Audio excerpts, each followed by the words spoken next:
Hey there, welcome to Top Brass with Boris Joaquin. And for today's episode, I'm so excited because we have a very popular business owner with us.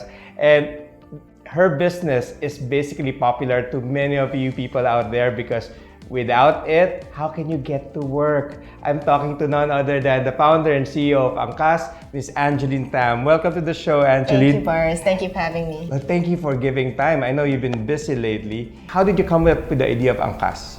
I think Ankas came about because of the traffic situation, right? So there was a very clear need for it, and I had some experience starting the business in Grab. Unfortunately, they shut down the business. So this is something that I really felt very strongly about because I believe Angkas is a necessary alternative mode of transport to give time and power back to people, as well providing a good livelihood for our bikers. Filipino habal-habal's been around for, say, 40 years in this country, and we found that with the technology, we could now professionalize a service to make it safer, more efficient, and cheaper for everyone. So this is something that that was a very good blend. So Angie, tell us on year one, what were the challenges that you faced in setting this business up? I think the biggest challenge that we had was the discrimination and stigma against motorcycles. A lot of people were very afraid of motorcycles, and they were, they deem it very unsafe, especially even the government.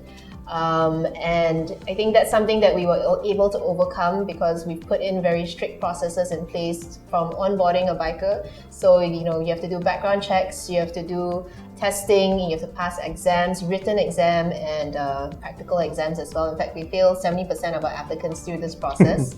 But with that, we ensure only the best bikers to get to be on the platform. And I think in terms of safety, we've also shown that with this system that we have in place, we're able to provide a 99.997% safety record. And that's something that we've been able to maintain over time. For many people out there, we've considered Angkas to be a disruptive innovation simply because it has introduced something quite new that has changed behaviors and way of life. Do you agree?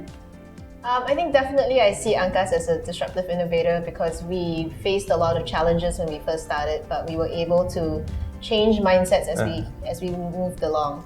And I think that was actually really important in getting us to where we are today with the government pilot. And the way we got there was to kind of take a step back to look at the different stakeholders and what issues that they have with the system or the process, and take it one step at a time, right?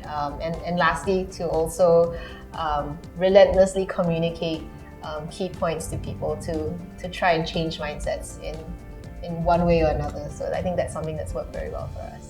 Wonderful. Very well said. Well, thank you so much for joining us in today's show. Yes. On behalf of all the commuters out there, we are grateful for Angkas. Thank you so much, Angeline. Thank you.